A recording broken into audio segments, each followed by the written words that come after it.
One of the things that struck me most when I started working in mental health was that seclusion and restraint are still considered to be common practice in managing acute patient distress. And this often manifests itself through behaviours like agitation, verbal or physical aggression, or sometimes even violence. New Sensations is my initiative to introduce a sensory modulation program to the unit where I work. So sensory modulation is simply a mode of therapy in which you can self-regulate your internal emotional or psychological state through engaging your 5 senses: taste, touch, sight, smell and sound. The cost breakdown is pretty simple. I don't need a lot of equipment to do this sort of stuff, and we can go from offering this to something like this, a sensory modulation room. The Heart Team Tracker is an app that aims to improve the outcomes of patients with structural heart disease. So Jane starts off by meeting the cardiologist, who introduces Jane to the TAVI nurse coordinator. It's a long series of investigations that are mandated, and those investigations are done over a period of weeks to months. So as you can see, just for managing one patient, it's quite a long, resource-intensive task. How do you track this many people through this many steps and keep track of everything, right? We have come up with a solution. We built an app. So a cardiologist opens the app, can add a new patient, and when they click save on that, an SMS goes out to the TAVI nurse coordinator, who can then see that information that a new patient's been added. They open up their app and they will get this checklist. So really simple.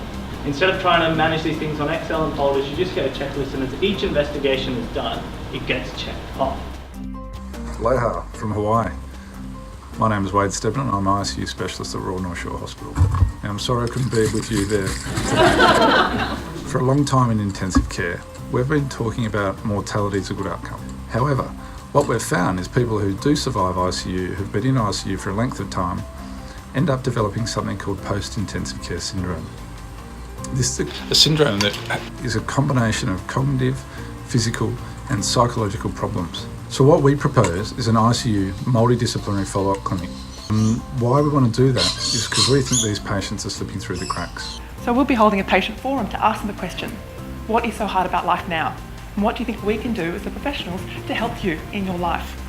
More importantly now, we need to be looking at the quality of life our patients are left with and how much meaning recovery they've made.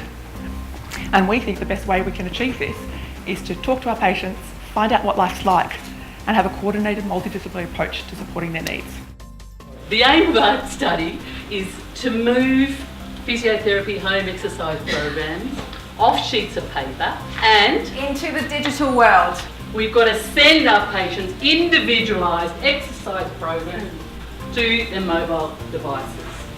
We now have a library of over 1,500 exercises. What we want to do is get these exercise sheets from all the experts, get consensus on what's the best recommended exercise programs for all these different types of conditions, and that way just with one click we can actually send these exercise programs to the patients, to their mobile home devices. Many of you may not realise that type 1 diabetes was a universally and rapidly fatal disease prior to the discovery of insulin in the 1920s. Since then, diabetes technologies have come a long way. Here's a boy wearing a continuous glucose monitor, and what that's doing is measuring the glucose levels under his skin there, and that information's being sent to the parents remotely so that they can access it on their smartphones in real time. But if you don't know what to do with this information, you might do something wrong. Recently, one of our boys had a seizure because his parents did not know what this information means, and inadvertently, they have given him too much insulin. We are creating an advanced CGM e-learning program.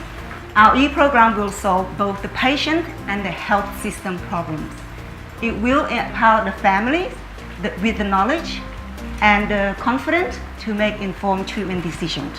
Inaction will leave our service inundated and our patients overwhelmed, potentially causing more complications both in the short term and the long term. The overall winner, and I think really because of the innovation that they demonstrated, is the Heart Team Tracker. So would they like to come forward? We're giving you less money than you asked for, but we're giving you a bigger cheque than you expected. I think that's the answer. Another winner we thought was also very innovative is the Life Isn't What It Used to Be. The third prize is New Sensations. Yeah, I think this funding will really help in adding more features to the platform and really expanding from just the aortic stenosis region into all the structural heart. So I think that's where this money will be very useful. I think it's a really good thing because it makes us think about things that we otherwise wouldn't in our day-to-day practice when we're so busy just focusing on what we've got to do in the next 5 minutes. This allows us to sit back and think about the bigger picture and how we can really help patients by improving the quality of care that we deliver.